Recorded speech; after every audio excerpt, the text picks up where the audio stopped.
बोलिए श्री आशुतोष महाराज की जय, सच्चे दरबार की जय।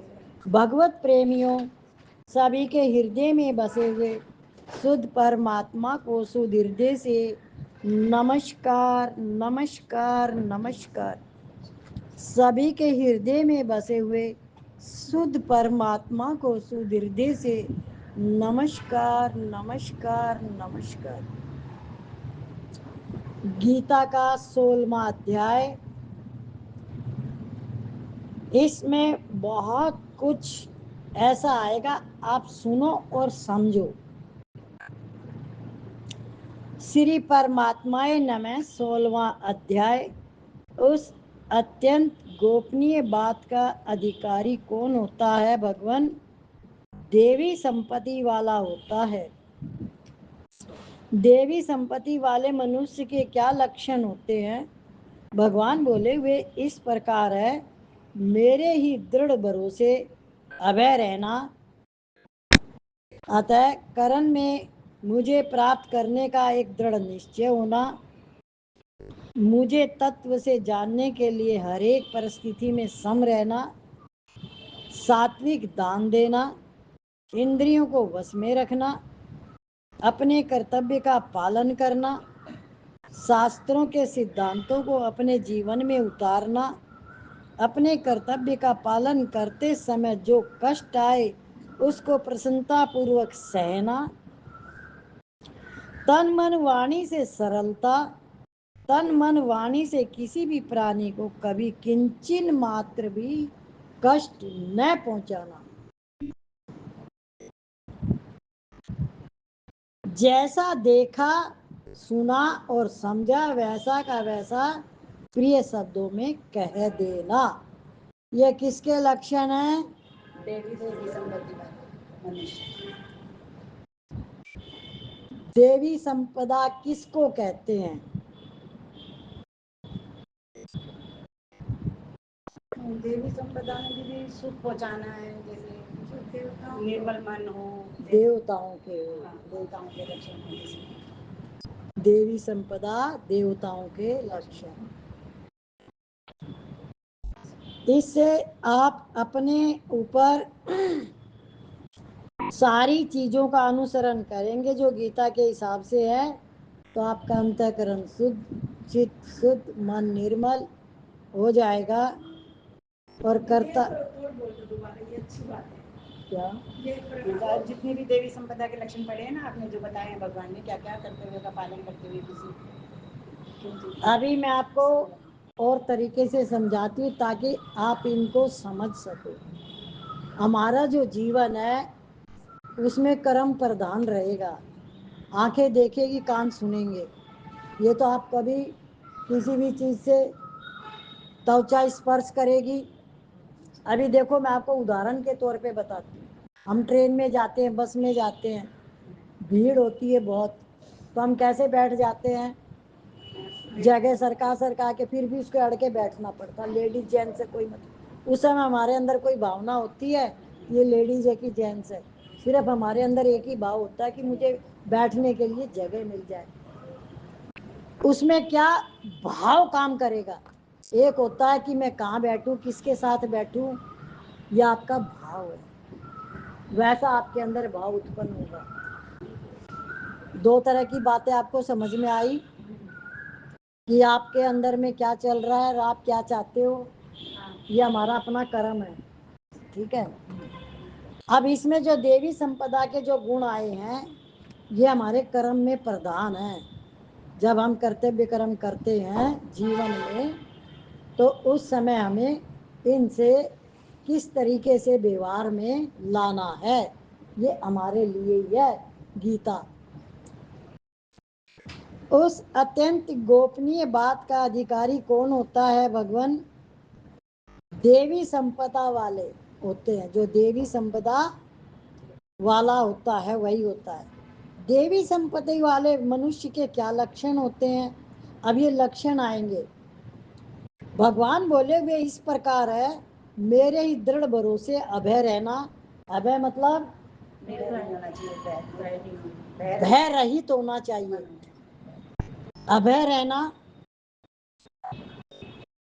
अंतःकरण में मुझे प्राप्त करने का एक दृढ़ निश्चय होना, मुझे तत्व से जानने के लिए हर एक परिस्थिति में सम रहना, सात्विक दान देना, इंद्रियों को वश में करना, अपने कर्तव्य का पालन करना, शास्त्रों के सिद्धांतों को अपने जीवन में उतारना, अपने कर्तव्य का पालन करते समय जो कष्ट आए उसको प्रसन्नता पूर्वक सहना, तन मन वाणी की सरलता, तन मन वाणी से किसी भी प्राणी को कभी किंचन मात्र भी कष्ट न पहुंचाना, जैसा देखा सुना और समझा वैसा का वैसा प्रिय शब्दों में कह देना।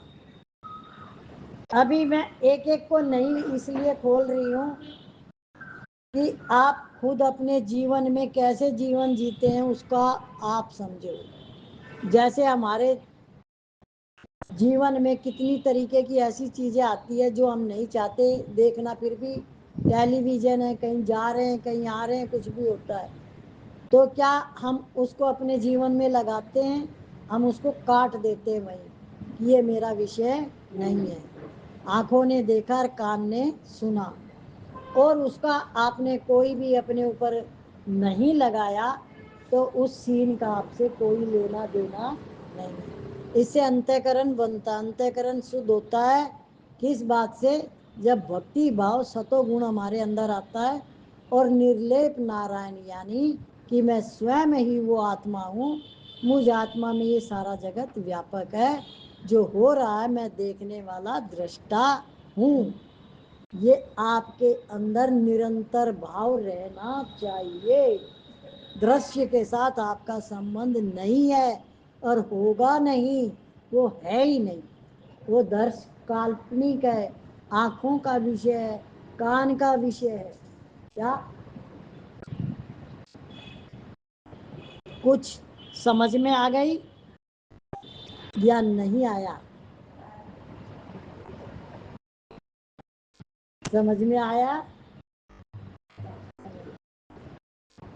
अगर ये सारी बातें हम अपने जीवन में लगाएंगे तो देवी यानी देवताओं के गुण, जैसे देवता एक दूसरे को खिला के दे के खुश है, वैसे ही देवी संपदा वाले संसार में देवताओं की तरह जैसे भगवान विष्णु पालना करते हैं, ऐसे ही संसार की भगवान की पालना में सहयोग बने, सेवा करने में सहयोग बने।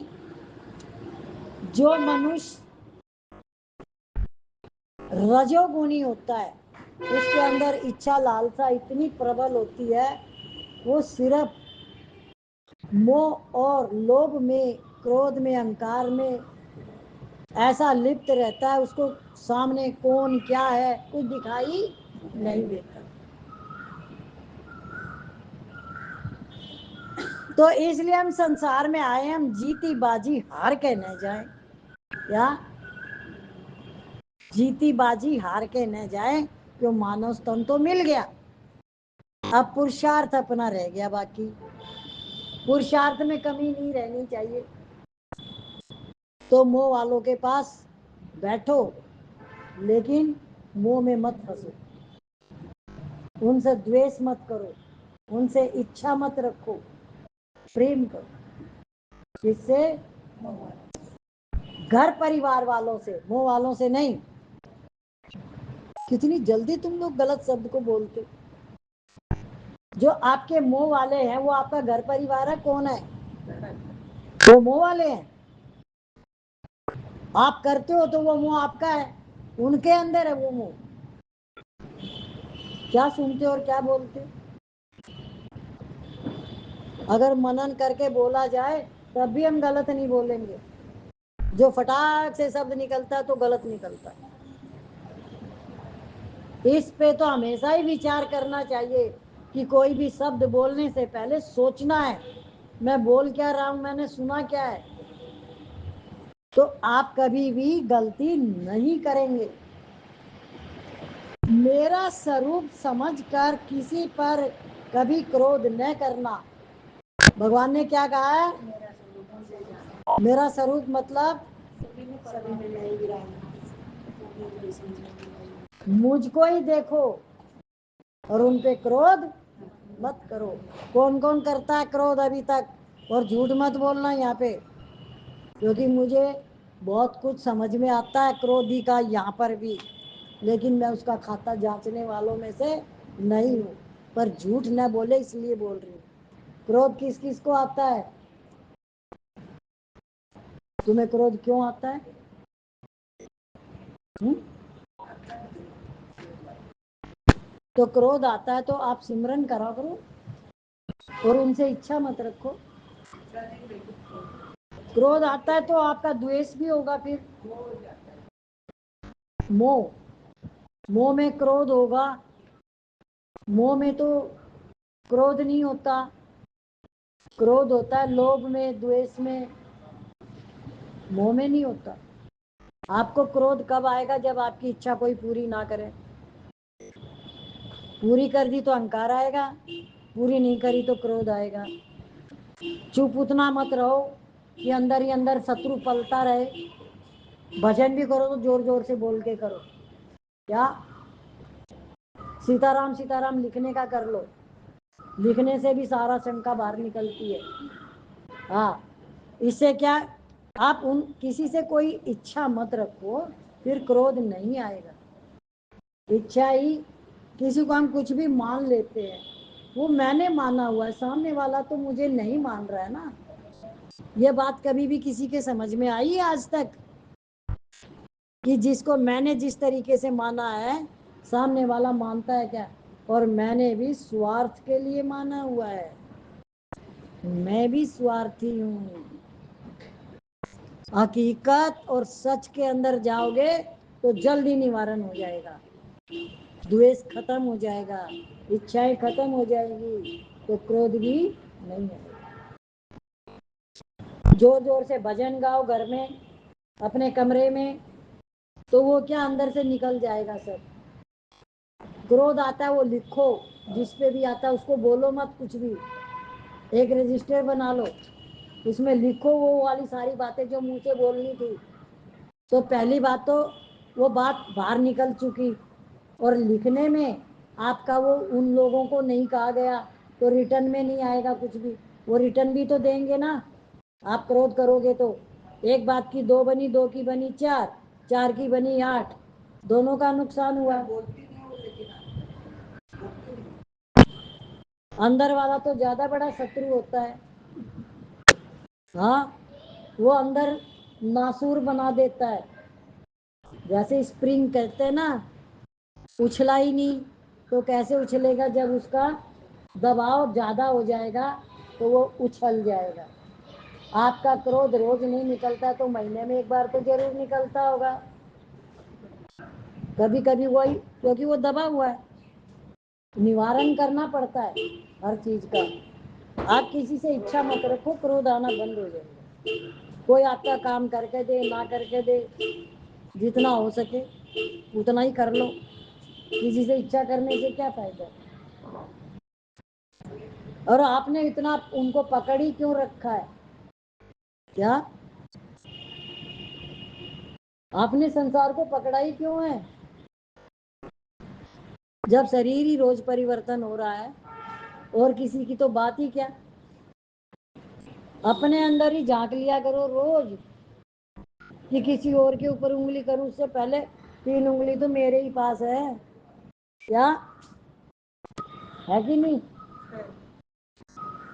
तो अपने दोस्त देखो कि मेरे अंदर क्रोध क्यों आया, मैंने क्या इच्छा करी, मैंने क्या गलती करी, सामने वाले के ऊपर मुझे गुस्सा आया, उसने क्या गलती करी, उसने आपके लिए कुछ गलत किया तो आपको फिर क्रोध क्यों आया? फिर तो आने का कोई कारण ही नहीं है। ये तो एक नई बात है, आपके अंदर कुछ गड़बड़ है समझने की। क्रोध जब आता है जब हमारी इच्छा होती है और उस इच्छा को हम दूसरे से पूरी ना करें, कर भी देगा तो और इच्छा जागृत हो जाएगी। मेरा स्वरूप समझकर किसी पर कभी क्रोध न करना, संसारिक कामनाओं का त्याग करना। किसका त्याग करना? संसार की कितनी कामनाएं हैं? अंतःकरण में राग द्वेष जनित हलचल न होना। सारे आपके ऊपर ही आ रहे हैं, अब तो आप समझ जाओ।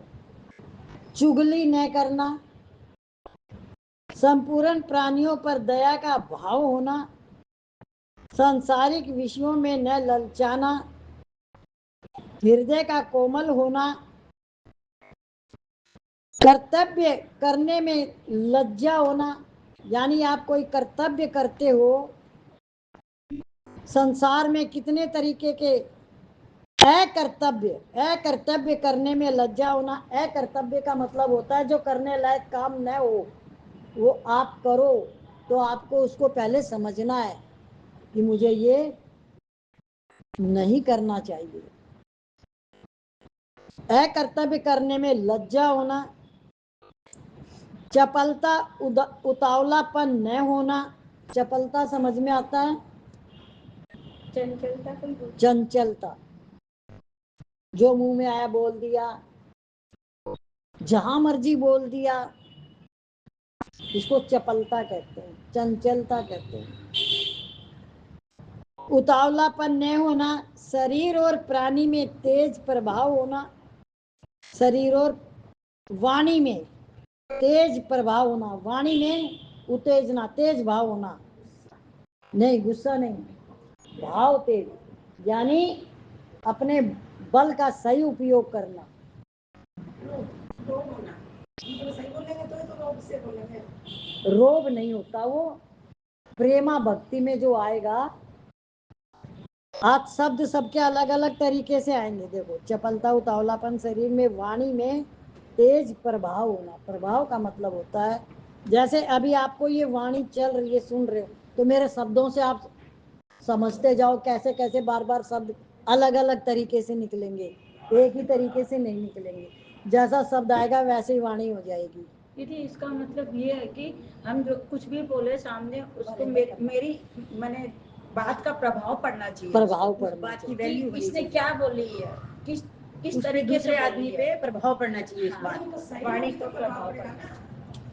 सही बोली जब भी पड़ेगा, गलत बोलोगे तो भी पड़ेगा, प्रभाव तो पड़ेगा ना, पर सही बोल। पहली बात, सत्संग में गलत होता ही नहीं है, होता ही नहीं,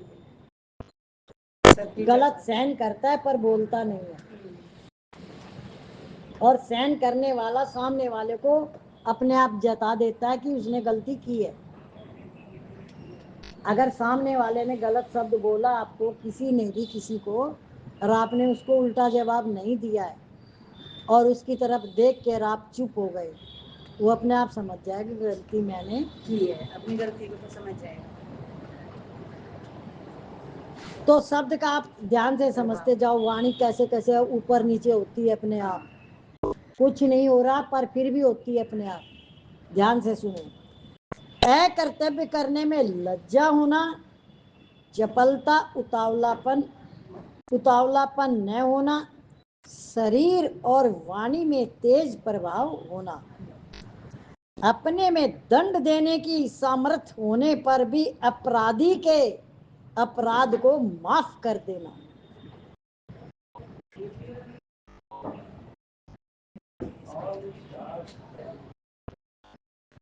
आप जो दान पुण्य की बातें करते हो ना, तो इसमें क्या क्या आती है? दया धर्म की दूरी है।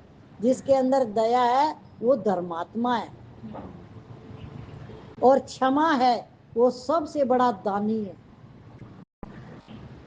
कि उसने कितनी बड़ी चीज का दान कर दिया कि उसने उसको क्षमा कर दिया। और बाकी कोई थोड़ा कुछ कर करके सोचेगा मैंने बहुत कुछ कर दिया, असली चीजें ये है, क्षमा और दया। भगवान यही तो करते हैं, वरना सृष्टि चलती कैसे? मनुष्य तो गलतियां करता ही है, पर भगवान तो क्षमा भी करते हैं और दया भी करते हैं। करते हैं कि नहीं करते?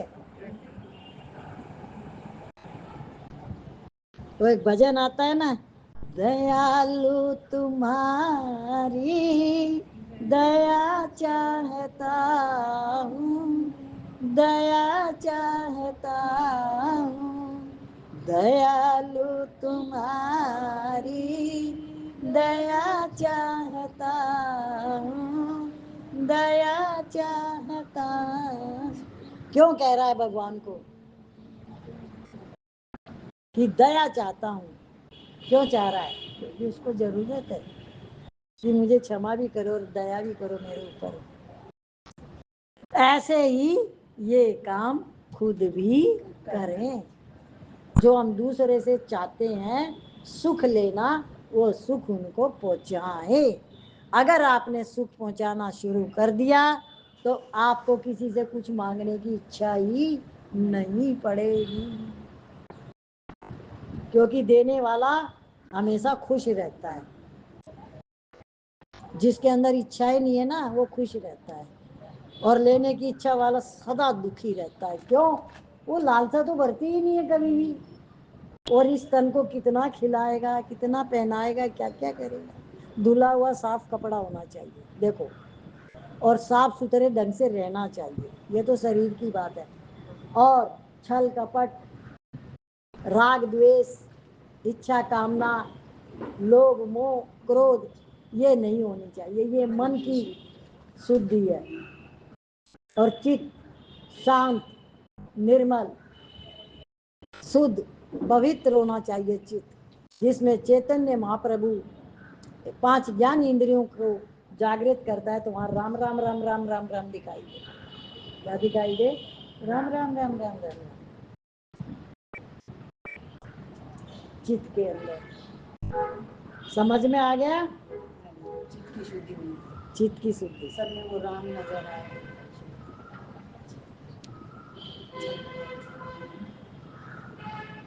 अपने में दंड देने की सामर्थ्य होने पर भी अपराधी के अपराध को माफ कर देना।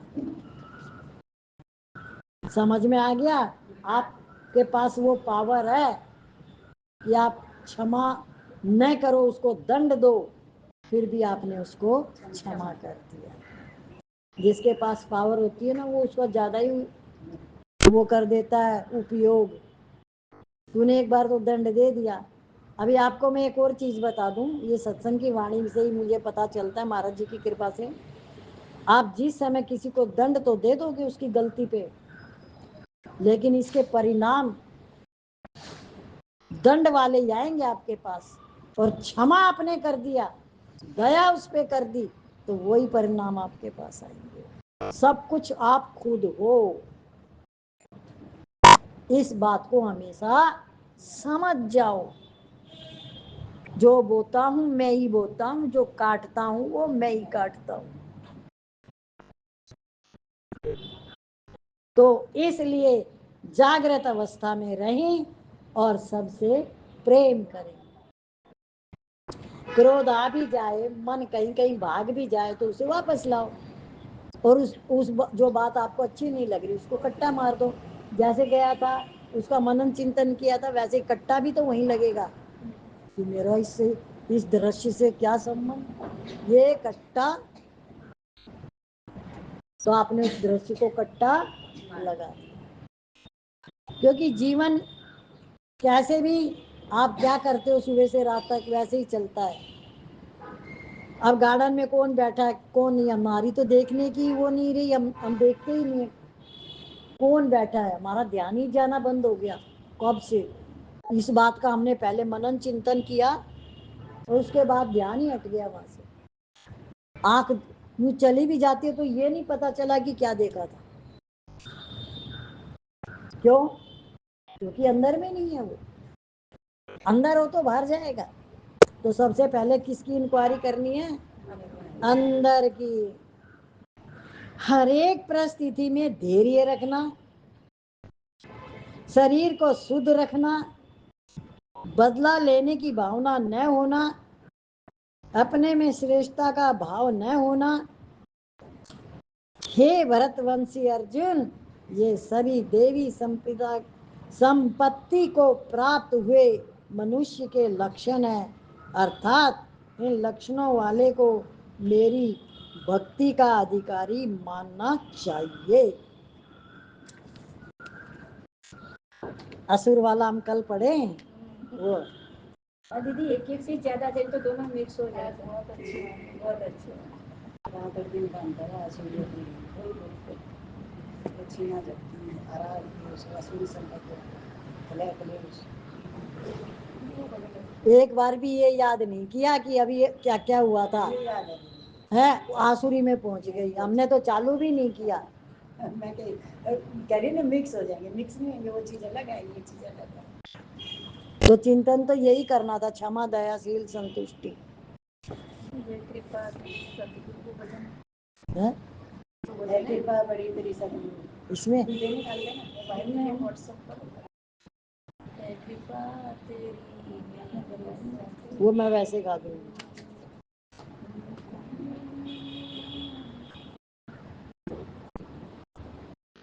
ये नहीं था, मैंने कौन सा निकाला था पता ही नहीं।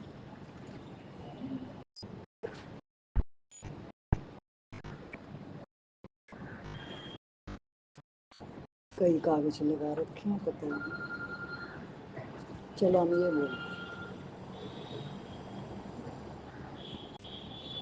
बोलिए श्री आशुतोष महाराज की जय, सच्चे दरबार की। मिलता है बड़े भाग से नर तन कभी कभी, मिलता है बड़े भाग से नर तन कभी कभी, आते हैं इसी वेश में भगवान कभी कभी, आते हैं इसी वेश में भगवान कभी कभी। जब तक है जिंदगी किसी को हंसा के जी, जब तक है जिंदगी किसी को हंसा के जी, हंस कर भी सुलझ जाती उलझन कभी कभी, हंस कर भी सुलझ जाती है उलझन कभी कभी। मिलता है बड़े भाग से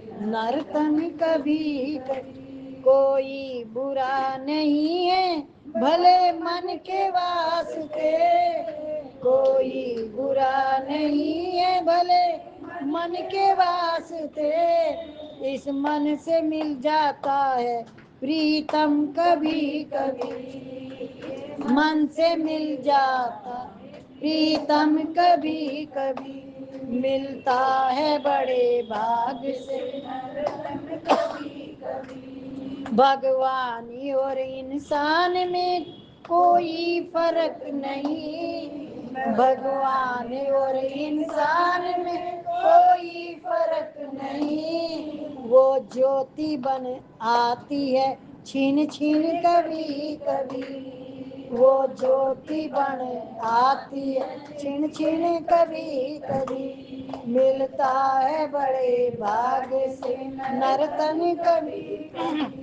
निर्मल हो हर दिल में और जुबा पे नाम तेरा, निर्मल हो हर दिल और जुबा पे नाम तेरा, इतने में ही मिल जाते दर्शन कभी कभी, इतने में ही मिल जाते हैं दर्शन कभी कभी, मिलता है बड़े भाग से नर्तन कभी कभी, इंसान को बनाकर भगवान ने कहा, इंसान को बनाकर भगवान ने कहा, मुझको भी सुहाता बंधन कभी कभी, मुझको भी सुहाता बंधन कभी कभी, मिलता